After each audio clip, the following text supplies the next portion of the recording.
آپ کی لسانی تجربات کے حوالے سے میں پوچھنا چاہوں گا کہ اس حوالے سے بتائیں۔ ہاں، امتیاز صاحب ایسا ہے کہ میں تقریباً 69 میں نے یہ بے اضافتی ترکیب کا آغاز کیا تھا، اور اس کا پس منظر یہ تھا کہ ایک تو میں جہاں میری پیدائش تھی پیرو کے اس کے قریب ایک بستی ایک اشتراکی انٹلیکچوئل نے سردار گربخش سنگھ نے بسائی تھی،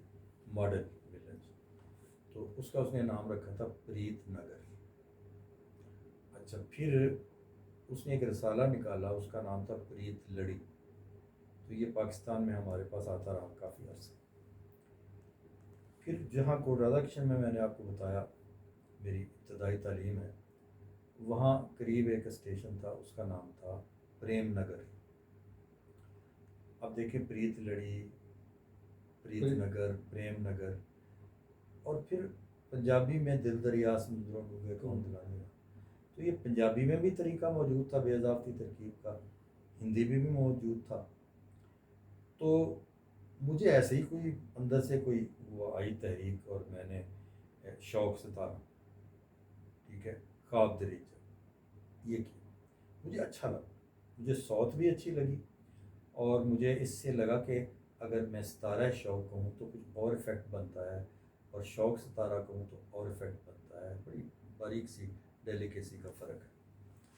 تو پھر میں نے یہ کام کرنا شروع کیا، اور میری ہر غزل میں ایک دو اشعار میں اس طرح کی بے اضافتی ترکیب بنی ہوتی تھی۔ تو شروع میں لوگ بڑے پیچی بجمی ہوئے، انہوں نے اختلاف بھی کیا، اعتراض بھی کیا کہ یہ کیا ہے، حتیٰ کہ یہاں تک میرے بعض دوستوں نے کہہ دیا کہ جلیل لالی کو شاید فارسی کم آتی ہے، اس لیے وہ اس طرح سے کرتے ہیں۔ تو فارسی میں تو میں نے یعنی تیری ترکیبیں بھی بنائی ہوئی ہیں،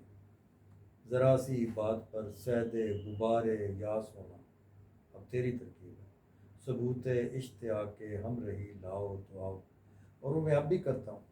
تو میں فارسی کے ترکیب اضافت کے خلاف نہیں تھا، بلکہ میں نے ایک اور پیرایا اظہار کا ڈھونڈا اور یا زیادہ استعمال کیا۔ تو وہ شروع میں تو ظاہر ہے کہ جب آدمی کو کوئی ایک نئی رستہ ملتا ہے تو اسے زیادہ استعمال کرتا ہے، تو ہو سکتا ہے میری بعض پہلی کتاب میں جو ترکیبیں اتنی مزہ نہ بھی دے رہی ہوں، بعض کامیاب ہوں، بعض نہ، لیکن یہ ایک نیا اظہار ضرور تھا۔ اچھا، بعد میں نے غور کیا کہ اس میں تو بڑے فائدے ہیں۔ ایک فائدہ یہ ہے اس میں کہ ہم اردو اور ہندی کی یا فارسی اور ہندی کی ترکیب نہیں بناتے تھے، اور ایک سطحی جو شعور تھا وہ یہ سمجھتا تھا کہ شاید یہ ہندو مسلم کا جھگڑا ہے تہذیبی، تو یہ تہذیبی بات نہیں تھی، یہ بات دو زبانوں کے ردم کی تھی، کہ جو فارسی کی ترکیب بنتی ہے، فارسی کے لفظ کی فارسی کے ساتھ، اس میں ردم ڈسٹرب نہیں ہوتا، گلشن مسرت آپ لکھتے ہیں کوئی ڈسٹرب نہیں ہوتا، ٹھیک ہے، یا آپ کوئی بھی ترکیب بناتے ہیں، گلے سرسب بناتے ہیں، اس طرح سے گلے لالا بناتے ہیں، لیکن جب آپ ہندی کے لفظ کو ملاتے ہیں ساتھ ترکیب بناتے ہیں تو ردم بگڑ جاتا ہے۔ مثلا آپ اگر نگرے احساس کہیں تو ردم جو ہے ڈسٹرب ہو رہا ہے، لیکن آپ احساس نگر کہیں تو اتنا برا نہیں لگتا۔ اس طرح سے سمندر شوق کہیں تو ردم بگڑ رہا ہے،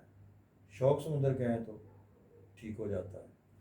تو میں نے یہ ایک دیکھیں اضافہ ہوا کہ آپ کو پھر شاعری کے اندر آپ کو پتہ ہے وزن کا مسئلہ بھی ہوتا ہے، کسی جگہ ستارہ شوق نہیں آ رہا، شوق ستارہ آ رہا ہے بڑے آرام سے، تو آپ کا کنوے ہو گیا اور خوبصورتی بھی ہو گئی پیدا۔ پھر یہ ہے کہ ہندی کے ساتھ ترکیب بنانا